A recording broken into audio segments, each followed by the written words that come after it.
Welcome to Exploring A Course in Miracles. I'm Emily Bennington with the Circle of Atonement, and I'm here with Circle founder Robert Perry. And today we are finishing up our series on the 10 characteristics of the spiritually advanced. This is week 6, so this is the end of the road for this series, and we are covering the last characteristic, which is open-mindedness, and we're also going to do a review. The material that we've been covering throughout this series is from section 4 of the Manual for Teachers of A Course in Miracles. This is a section called What Are the Characteristics of God's Teachers? These are the character traits that we're asked to cultivate in the course to become highly spiritually advanced. And as we've been saying so often in this series, spiritual advancement and goodness of character are the same thing.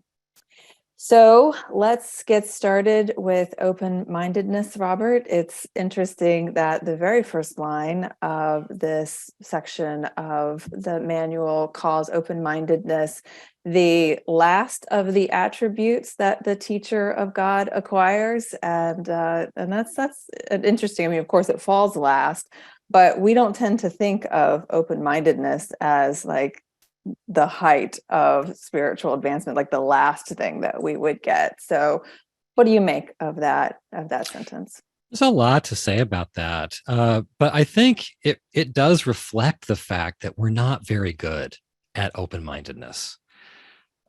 We all know people in our lives who have been wrong about something for decades, and they will never admit it. They will never admit it. They're never going to change their mind. People in general, I think, are not good at admitting that we might be wrong, that we have been wrong. A guy that I read who's a columnist in the New York Times, Paul Krugman, he's always remarking on the fact that he's an economist and he's looking at other economists. And when they make predictions and those turn out to be wrong, he's always shocked that they don't say, oops, I got it wrong. And so he says, nobody ever admits being wrong. And the worse the error, the more they dig in. It's really strange that the what's viewed as being advanced is certainty. Like the more advanced that you become, like on the spiritual path, the more certain you are. And same thing is true, as you're saying, with the Krugman quote. It's like you almost can't reverse your opinion or show anything other than certainty, or that's seen as weakness these days. And it's interesting that the Course views open-mindedness as a strength. Yeah, I think there's 2 levels on which to deal with this. One level is just normal life, right? People have a hard time saying, oh, I don't know, or I changed my mind, or I could be wrong, or I was wrong. And then there's the whole, what you just brought up, the whole spiritual life, where in a world of uncertainty, we want that guy who is the master, who's the mystic, who's the prophet, who's the pope, whoever he is, who we can imagine has this direct portal onto reality. And then he just speaks with utter certainty, and we can just rest in that certainty and stop being so uncertain. And what this characteristic is saying is we reach the sort of the top of the mountain and we've gotten more open-minded. And I wish I saw more of that, because there's such a desire to have that certain, absolutely certain person. So many times when you hear spiritual teachers, for me, it's an odd combination where they're talking about this, how subjective our perception is, but then you wish they talked about their own perceptions more along those lines. I'm always wanting to hear them say, I think, or maybe, or what I used to think, or I got it wrong, or I don't know. Could be right, could be. You want to hear them treating their own perceptions as subjective while they're telling you your perceptions are subjective. Yeah, and part of that's our own fault, I think, as an audience. We, as you're saying, we seek that certainty. We reward that certainty, whether it's coming from some kind of spiritual master, or even in our politics. I mean, wasn't it John Kerry that was crucified a few years ago for saying that I was for something before I was against it? And Labeled he a flip just, flopper. yeah, and he was labeled a flip-flopper. And all he said was, yeah, I was for something and then I changed my mind, and he got absolutely crucified for it. And Mm-hmm. so if that kind of open-mindedness is seen as a weakness, then we're going to guard against it. But if Yeah. we hold it as a value, if we hold it as a value as a spiritual community, for example, that our leaders say, you know what, I've evolved on this. I don't Yeah. feel the same way that I used Yeah. to. I mean, you do that all the time. I appreciate that about your course interpretations. You'll say, you know what, for a long time I thought it was this, and now I think it's this. And I'm kind of embarrassed about the view that I held before, but it is what it is. We just need to see that as the sign of maturity and wisdom versus the white knuckle grip on certainty. Yeah. I mean, I think what happens is we have that hope that there is the certain one. And then when they act certain, we think maybe that's him. And we give them all this trust. For me, when I hear someone who's always certain, who's never questioning their perceptions, never saying I was wrong, I may appreciate a ton of what they have to say, but they've lost my trust. But why is it that, like, when we're close to people in our personal lives, having someone who's like always right, never wrong, is like the height of dysfunction? We cannot get along with that person. And yet that's what we value in our spiritual leaders and in our political leaders and our business leaders. That doesn't make any Yeah, sense, I you know it know? doesn't. Yeah. I'd like to say more about this because the Course's teaching is that perception by nature is subjective. Like perception is where you're outside something and you're perceiving it from a distance. And that distance means you can never be totally certain. And all we've got down here is perception. And so, from my standpoint, really taking in the inherent subjectivity of perception means you take on board a whole lot of values that are part of that. You admit you could be wrong. You realize that your view is always partial, it's never going to be complete. There's always more to see. You realize that your view is not going to be entirely accurate. It's going to need revision. If you never revise it, it's because you're blind. Uh, you admit that you have been wrong. You volunteer that you've changed your mind and have been wrong. You just carry around this overall view that no perception is complete and no perception is fully accurate, and you conduct yourself accordingly. That to me is what the Course's teachings on perception automatically imply. We should know by now that perceptions are so often wrong. And we know in our own lives how much our opinions and our perceptions and our beliefs on things continue to evolve. And again, we should hold that as a value for our society as well. You know, allow other people to evolve in their view and not consider that to be a weakness. And consider it to be a weakness if they don't. Yeah. So what Jesus is talking about in this open-mindedness section, though, is a bit deeper than what the way that we've been covering it so far. So how does he define open-mindedness here? Yeah, I'm sure that he's including the kind of open-mindedness we're talking about, but as you read through this brief section, you see, oh, he's mainly talking about our perceptions of other people. In other words, we're being open-minded about who other people are. And we see this in the first paragraph. Let me just read a couple sentences here. Sentence 4 says, as condemnation judges the Son of God as evil, and when we're judging somebody as evil, it's going to be somebody else. So open-mindedness permits him to be judged by the voice for God on his, God's behalf, as the projection of guilt upon him And when we're projecting guilt on someone, it's not ourselves, it's somebody else. Okay. As the projection of guilt upon him would send him to hell, so open mindedness lets Christ's image be, quote unquote, projected on him.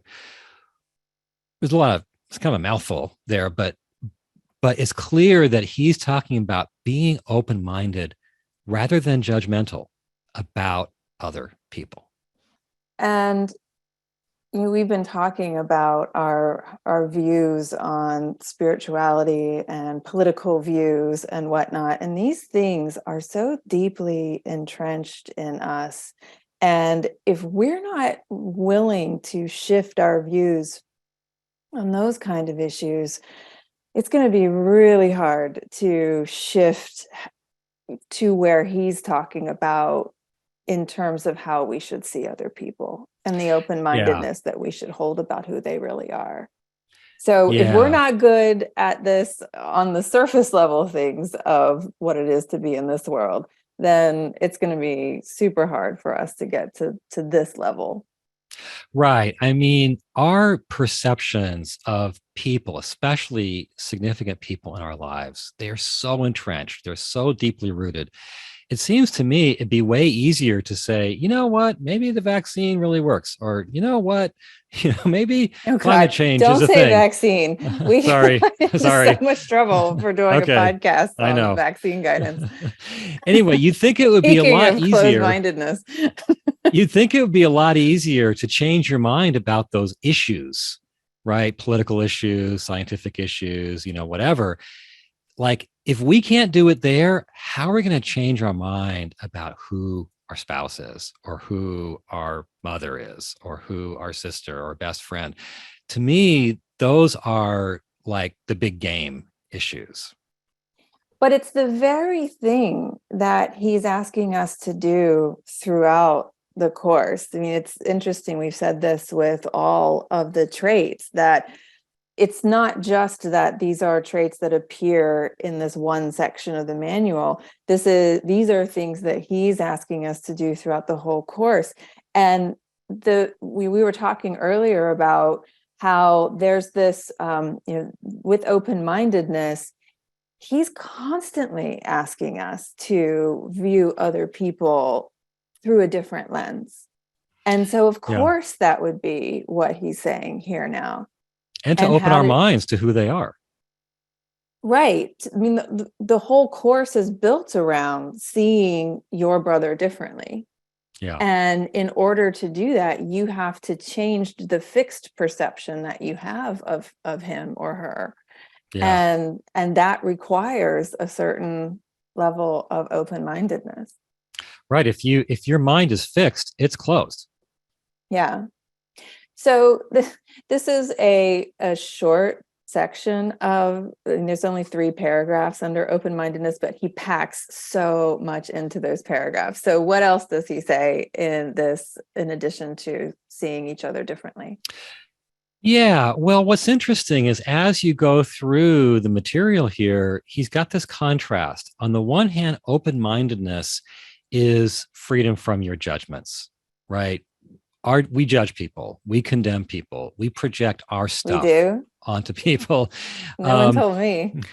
And so he says, open-mindedness comes with lack of judgment. And judgment here is like being judgmental of other people. Okay. And then if we can release those judgments, we open our minds to what he calls God's teacher here, our internal teacher, the Holy Spirit. He says, as judgment shuts the mind against God's teacher, so open-mindedness invites him to come in. So the idea is we release all those judgments of other people where we were sure we knew who they are, right? And as we release them, we leave room for the Holy Spirit to come into our minds and reveal to us who those people really are now that our minds have opened. And that's where you start to see the characteristics stacking on each other. This is where trust comes in. Like you're not swooping in with what you think you know about how a situation should be resolved or what should happen. just as you're not doing that, you're stepping back and allowing the Holy Spirit to come in. Same thing's going on here with other people. You're not swooping in with your opinion or your perception of who they are. You're stepping back and letting the Holy Spirit fill in that gap for you. And it's the same thing with guidance as well, right? Like we're just like getting ourselves out of the way and allowing for God and the Holy Spirit and Jesus to come in and decide for us who other people are. Yeah, that is a really strong connection with the guidance process, because throughout the course, in many places, he basically says that if you want to hear guidance from the Holy Spirit, you've got to get your fixed ideas about this situation and what you should do out of the way. Otherwise, there's no room for him to come in. When you get your judgments of what you should do out of the way, you leave room for him. Here is the same idea, only in relation to how we see other people. When we get our fixed judgments of who they are out of the way, we leave room for him to come in and reveal to us that they are a being that we had not dreamt of. They are God's perfect son. That's always going to be the opinion of the Holy Spirit and God and Jesus. That's always going to be what we're being led to, is to see the other person as a holy son of God, just like us, to see the face of Christ in them. Yeah. Yeah. And I guess another way to say that is forgiveness. You know, we're being led to, through open-mindedness, through all the characteristics, really, we're being led to a place of forgiveness. Well, yeah, and forgiveness, as you know, it features really prominently in this characteristic. He's only mentioned it once throughout this whole section on the 10 characteristics. Really quickly in passing, there's a line in paragraph 1 that says, "It is through this power," paragraph 1 of trust, "is through this power that the teachers of God look on a forgiven world." The only reference to forgiveness throughout the 10 characteristics until we get to open-mindedness. And there he mentions it 6 times. In fact, the opening line of this section says, "The centrality of open-mindedness, perhaps the last of the attributes the teacher of God acquires, is easily understood when its relation to forgiveness is recognized." So he's bringing in now this whole connection. He's bringing in forgiveness and how it connects with open-mindedness. And that's because forgiveness really is the culmination of all the characteristics, isn't it? Like when you are patient and tolerant and honest and generous and defenseless and joyful, and I know I'm probably forgetting something, but the net effect of that is that you are a more forgiving person. Yeah. And so that's why, you know, we were saying, why isn't forgiveness like one of the characteristics? Because it's all of them, right? Yeah. Yeah. But I think we should draw out, he's making this big link here between open-mindedness and forgiveness. And I think we should draw out, like, what's the connection? And we kind of already have, I think, but just to sort of say it from another angle. Normally, we think that with forgiveness, as we usually conceive of it, it's like we're right about that person, right? They deserve our anger. They're a terrible sinner. We are right about them. And yet we let it go to be good, to be a good Christian, to restore the peace, whatever. That's how we think of forgiveness. But in the Course, forgiveness is another matter entirely. Forgiveness is the acknowledgement that when we saw them as a sinner, when we saw them as deserving our anger, we were wrong about them. That was our own judgment that we were putting onto them. And so in the Course, forgiveness means lifting that fixed perception off of them, opening our mind about who they are, realizing, oh, I haven't really been seeing this person. You know, I've had a closed perception, a fixed judgment. And so now I'm going to open my mind and open to the truth of who they are beyond what I've been seeing. So now we're opening our mind, and that is forgiveness in the Course. That is such an important thing to draw out, Robert, and I'm so glad that you made a point of this making this connection between forgiveness and open-mindedness, because I think what we tend to want to do with forgiveness, as you're saying, is to just make it only about getting back to a neutral state with another person, or getting back to the place where we can just kind of love them again. And what he's saying here, and again, what he's saying throughout the Course, is it's so much more than that. It's seeing them completely differently. It's changing your whole perception of who they are. And that's part of what it is to forgive.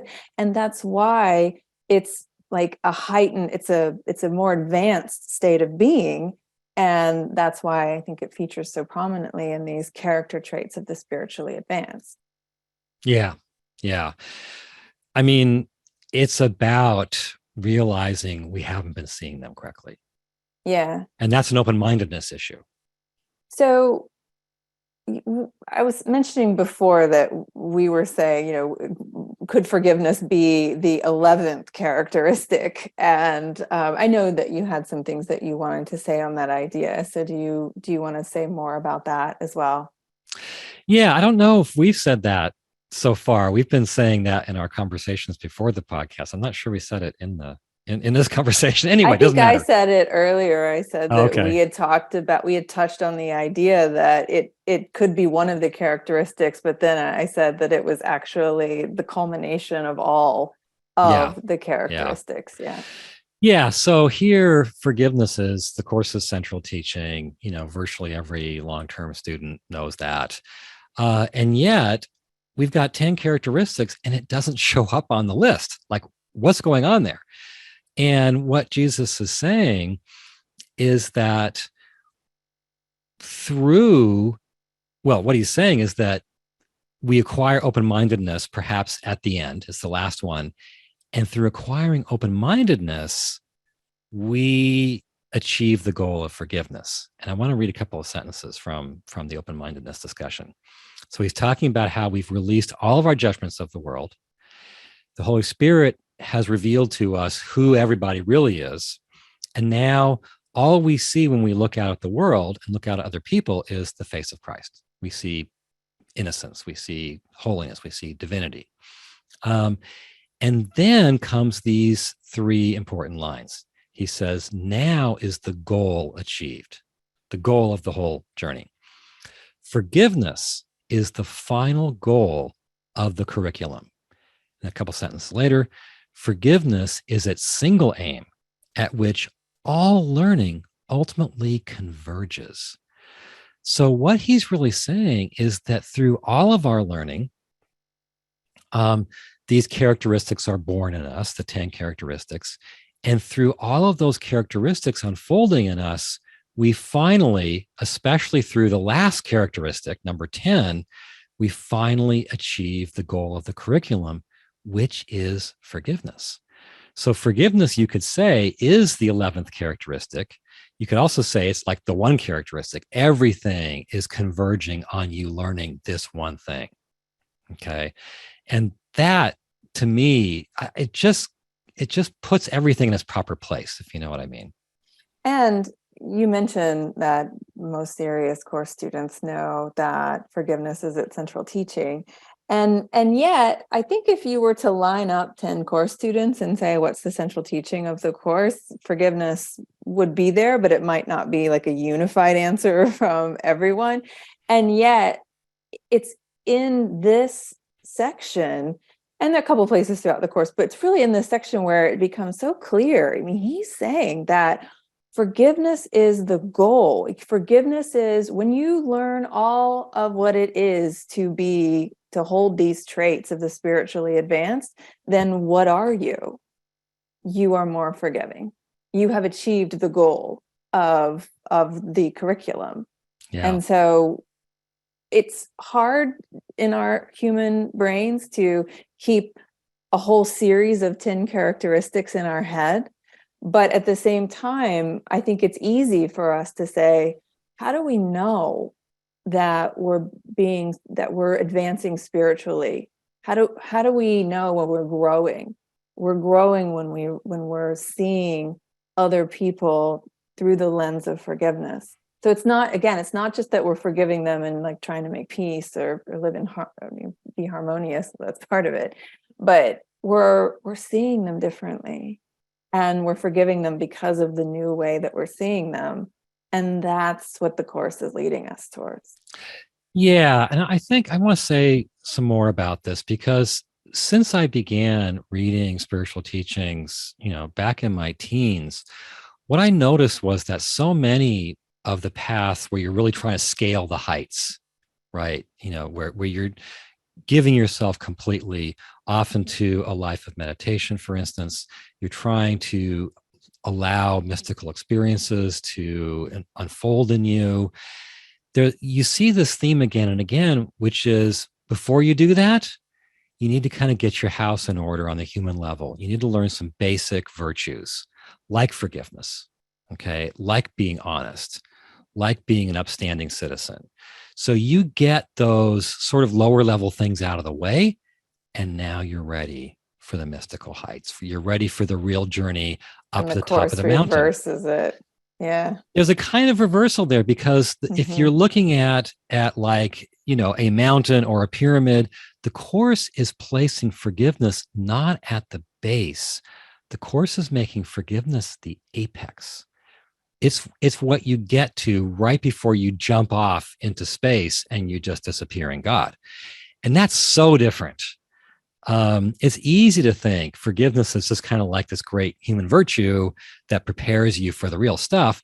And I think that would make sense if we conceived of forgiveness in the more normal, conventional sense, where, okay, I've been holding something against you. I can release that anger. And now I'm back to seeing you in a pretty pleasant, pretty kindly light, like I always have. If that's what forgiveness is, then how is that the apex of the spiritual journey? It's only the apex if we have the course's radically different way of conceiving of it, where forgiveness is, I have let go all of my judgments of you. And now through the Holy Spirit in me, I see you as a divine being. I see you that way. I feel towards you that way. My whole orientation towards you is that way.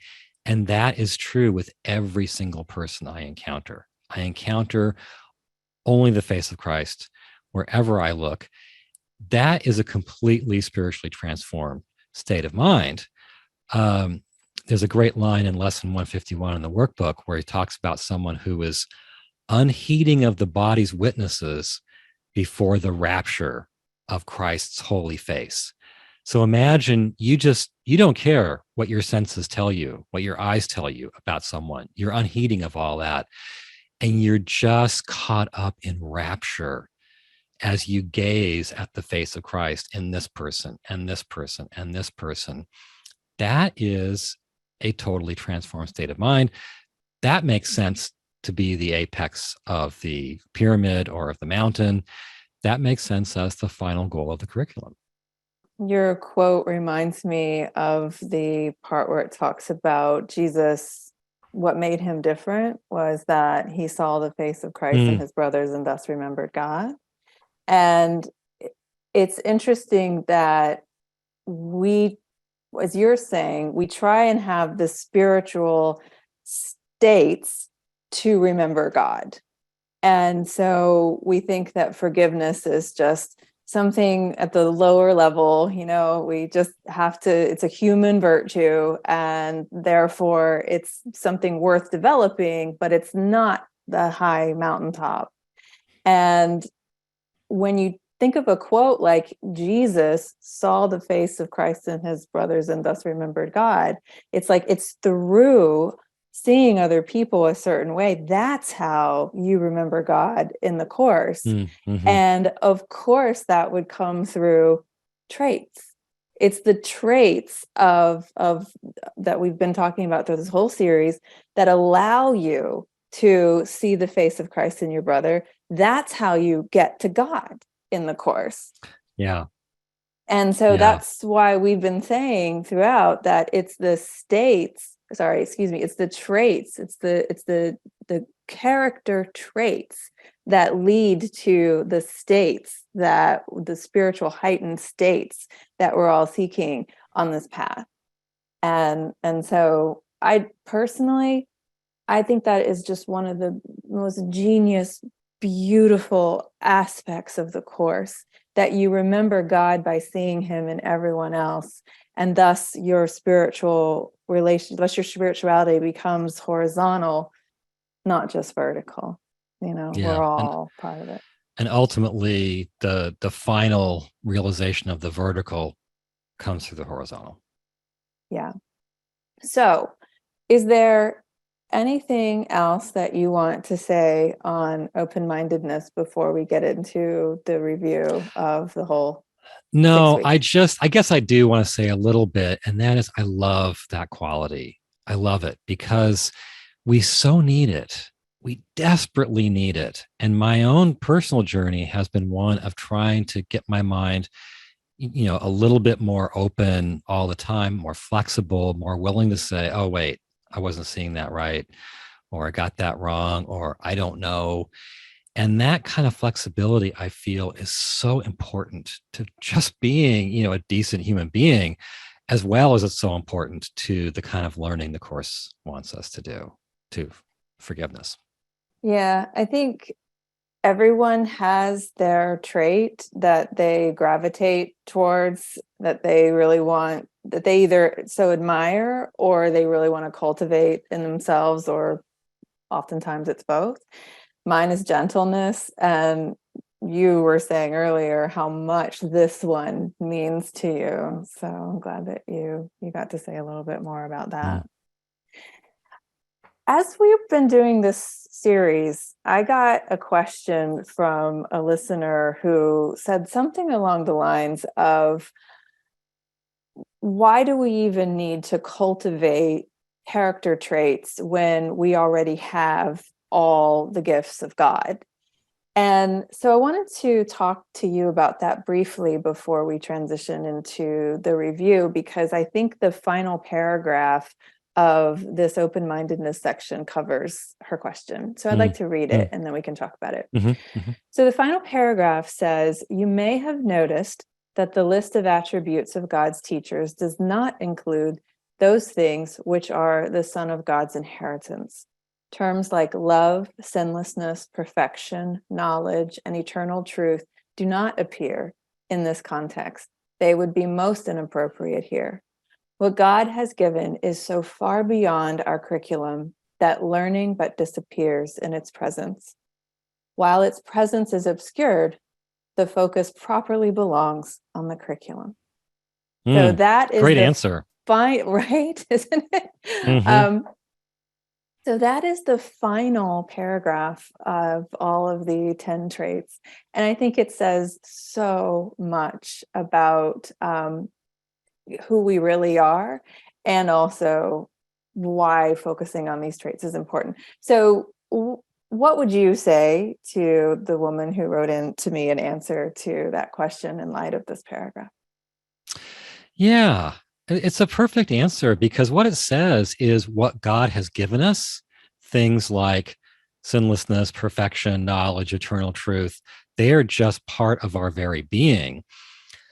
They aren't on this list. Okay. This list is about not our eternal nature, it's about what we learn down here. So down here, we do learn, all the 10 characteristics. The Course says that we learn forgiveness. It's not part of our eternal nature because in heaven, there's nothing to forgive.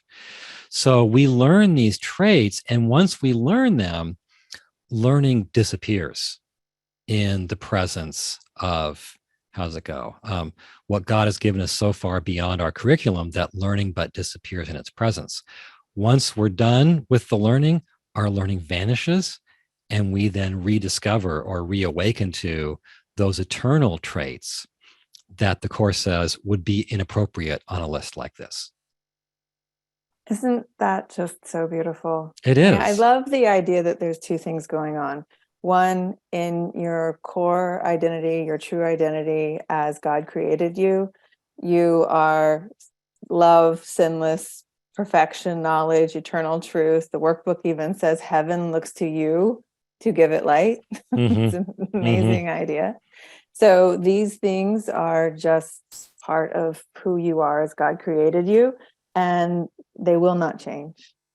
And then we've got who we are here, and the curriculum, the learning curriculum that we have here, and all of these traits that we have to develop while we're here. And those are the things that we have to focus on, while knowing that underneath those things, we are as God created us. And it's just Right. gorgeous idea. And that sinlessness and knowledge and eternal truth that he placed in our very being eternally, it will always be there, but we're not going to really know it until we develop these 10 traits. So we're at the end of our 6-week series. We've covered all of the 10 characteristics of God's teachers. We've covered trust, honesty, tolerance, gentleness, joy, defenselessness, generosity, patience, faithfulness, and open-mindedness. So that's too much to cover I said we would do a review, but we can't kind of go into all of them in the time that we have. So why don't we just end by talking a little bit about what strikes us about the list? So what stands out to you from these past 6 weeks as far as what we've covered? Well, I love this picture of the characteristics of God's teachers, because the portrait that they paint is of such a good person. I love reading people's spiritual experiences. I think we need those things in this world. They play such an important part.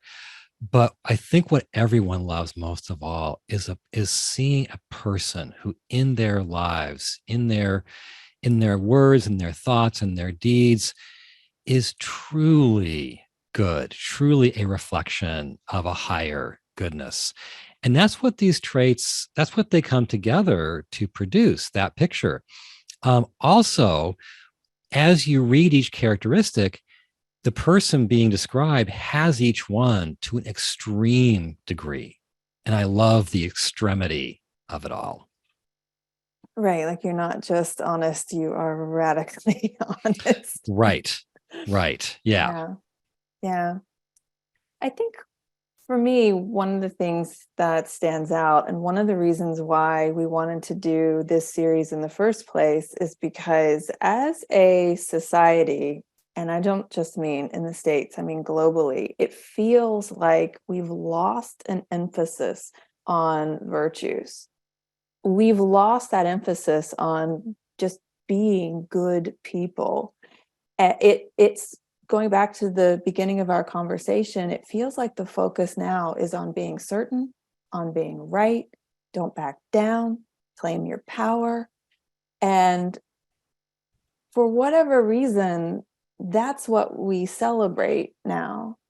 And what I'd love to see more of is just the celebration of goodness, the celebration of virtue, the celebration of character, because the lack of celebrating that, the lack of honoring that in society and in each other, has had a very corrosive effect on us. And we see it all around. And so I love this conversation because I just love elevating the idea of being a good person to spiritual advancement. And that's why I've been saying in the beginning, these intros every single week in the course, goodness of character and spiritual advancement are the same thing. And I think we can't say that enough. Every time you say it, I love hearing it. And I'm absolutely on board with you there. I think once we start thinking that life's about other things, even in the spiritual realm, we think, well, awakening must not be about just being a truly good and pure person. It must be about something else. I remember 20 years ago, I was talking to a Church of England vicar who was deeply into various spiritual teachings, a very spiritual man. And he was saying his latest idea is that awakening has to do with the ability to fully enter into the present moment. And I think our minds go places like that. Okay, so if I can just be in touch, I mean, you don't have to be good. You don't have to be loving. You know, reptiles, they are fully in the present moment, right? They're there, right?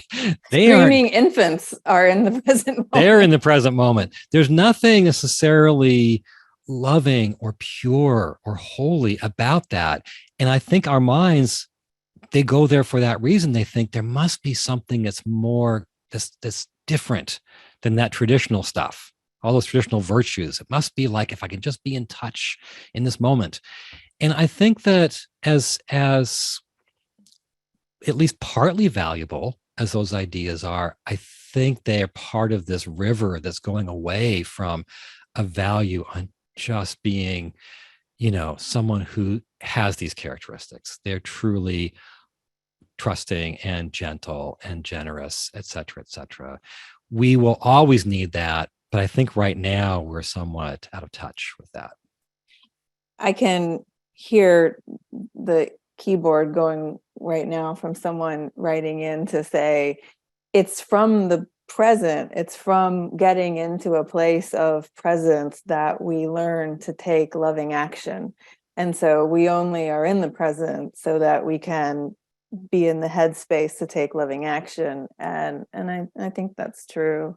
Yeah, I think though that being in the present can contribute to being loving, but it doesn't have to, right? It doesn't always. It doesn't always. It doesn't well always. Said. I think for me also, the intro to the characteristics talked about surface traits versus deeper characteristics. And I love that idea too, where we have surface characteristics that are different. We have different personalities and we look different, we sound different, etc. But if we want to be spiritually advanced, we have to go for these deeper characteristics as it outlines in this section. And I love that idea too. It kind of reminds me, a girlfriend of mine is in this like hamster wheel of dating. And she keeps going after surface and this isn't exactly what Jesus is saying, but she keeps going after these like surface characteristics. Right. And finally, she's like, that's it. I realized I can't do this anymore. I cannot make good decisions myself.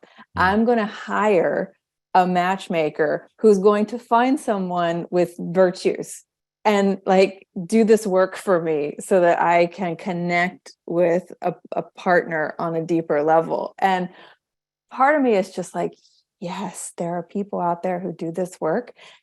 Wonderful. And that as a society, we're getting to a place where it's like, okay, I know the surface things don't work. I know that like we need to go for something deeper. And so that's exciting for me from all this too. Okay, yeah. So like the focus on something deeper. So what else do you want to say about any of the other characteristics that we've covered over these 6 weeks? Well, I wanted to talk a bit about how extreme some of those characteristics are, because I've heard people say over the years about the characteristics, the 10 characteristics that well, I mean, we're all like that already. But the way they're described in the manual is so extreme that they tower above us. So, you mentioned honesty.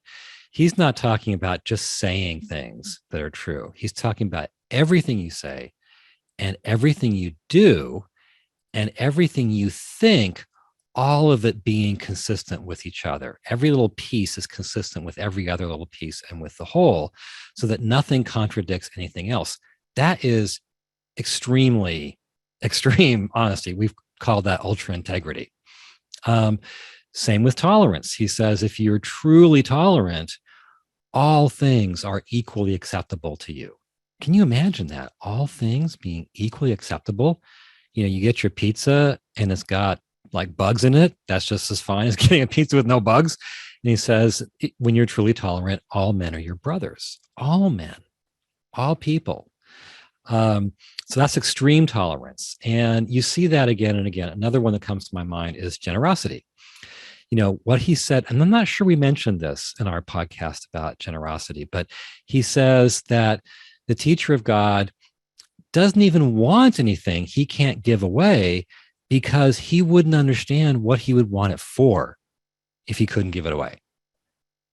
Like when you think of things that you take into your life, things you own, things you acquire, do you think, I don't even want to have anything come into my life that I can't give away because I'm not sure why I'd even want it. Like that's a generous person through and through. That is ultra good. Yeah. And Yeah. I'm thinking of faithfulness, where it's like you apply the course's lessons, not just to some things, but to absolutely everything. And that's right. No pretty exceptions. extreme. Yeah. Yeah. So, but again, like even if you're not going to get to that extreme level, just holding the goal of being better than you are now will get you there. It'll get you to being better than you are now. It might not get you all the way to Jesus's level, but you're still going to be making progress. And that's what it's about. Well, he even says that under faithfulness. He says that, every small degree is worth achieving. Readiness is not mastery. So these character traits are driving us to a place where we're truly good. And we feel that being truly good is a sacrifice, and it's going to mean that we don't get our needs met. Some people don't want bugs on their pizza, and they want to tell you like about it. Right? like they're not fine with that. And the examples only go on from there. I don't want to be treated poorly, and I feel like if I'm just gentle, then I'm going to get run over.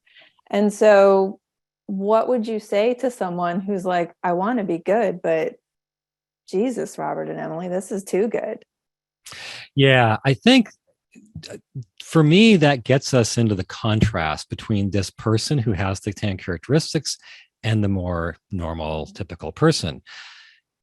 The typical person is kind of this embattled self, this self that is under siege, right? And is trying to manage his or her world, control their environment, in order to get their needs met and to keep themselves safe, right? And in a harsh world, if you're going to get your needs met and stay safe, you're going to have to basically be constantly trying to control everything.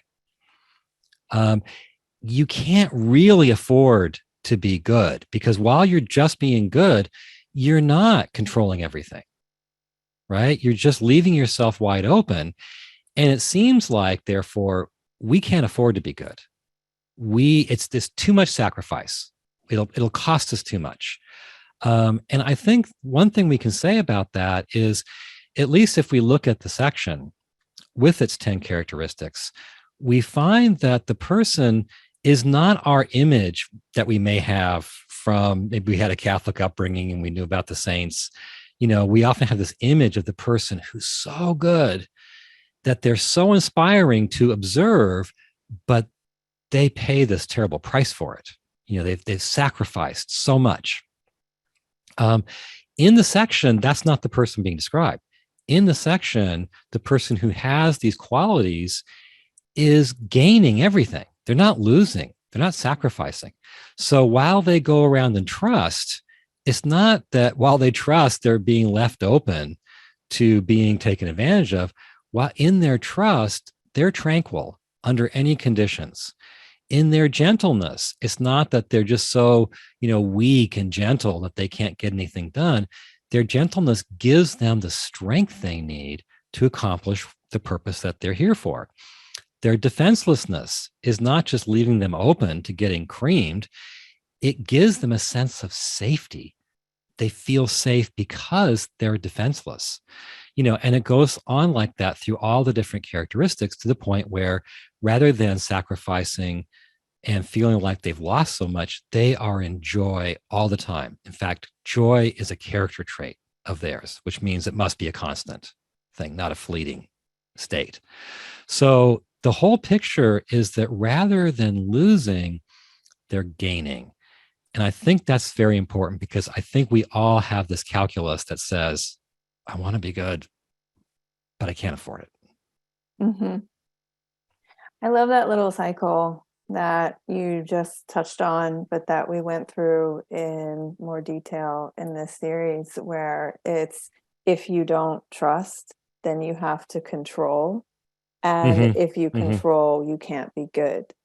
I really hope Mm. that listeners that we all can keep that in our mind, because there's so much to say there, but without that baseline of trust, then you have to exert your will on Yeah. everything and Yeah. everyone. And as you're doing that, something comes out of you, be it anger, attack, judgment, manipulation, etc. And Mm-hmm. when you're in that Mm-hmm. mode, you can't be good.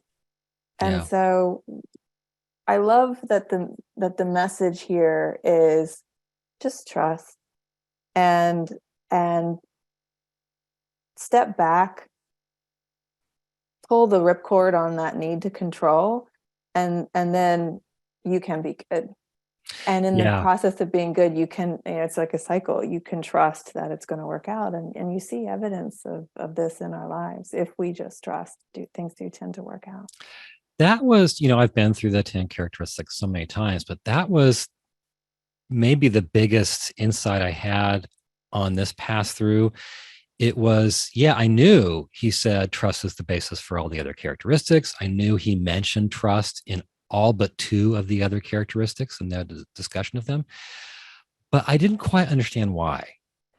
And it's the reason you're saying we think, well, I want to be good, but I live in a harsh world, and Mm-hmm. so I can't afford to be good. And then we have all these, religious traditions and so on, and they're talking about a lot of the same characteristics, but trust in the sense that it's being used here. Trust that there is a power that has the whole world in its hands, and make sure that everything is helpful that happens. Mm-hmm. That sense of trust I couldn't find on the lists of virtues from Christianity and Judaism and Taoism and Sikhism and all that. I couldn't find that. And so I think what goes on there is we make the list of the virtues. We know that those are what good people look like and live like. Um, and then we say, be that. And the rest of us go, I'd love to be that, but I can't But afford it. In a mm-hmm. harsh world, I'll get creamed. And so without the trust, we just hold the ideal and we don't actually go after the ideal. So what I got on this pass through was trust is what makes the rest of the characteristics within reach, makes us able to afford them. And he uses that word afford in two of the characteristics. I think it's patience and honesty. Um, so if we trust that we're living in a larger reality that really is beneficent, that is kind, that's loving, that cares about us, then we can relax, we can trust, and in that trust, we can afford to be good. We don't have to control. Yeah, that feels like the big punchline here, doesn't it? That Feels that way. when we trust, we can afford to be good. And I'll just say this, and I know it's not like the big ending on the big punchline of trust, but to me, it feels like you can insert any of the characteristics and also throw in forgiveness into that same cycle. So you can say, if I'm defenseless, then if I'm not defenseless, then I have to control, and then I can't be good. If I'm not gentle, then I have to control, and then I can't be good. If I'm not forgiving, I have to control, and then I can't be good. And so you can just kind of keep that cycle in your head and use it to help you kind of vet how you're being in different situations. Mm-hmm. Yeah, there is a global difference in our usual way of being versus the way of being that he's sketching here. Yeah. And it's so attractive.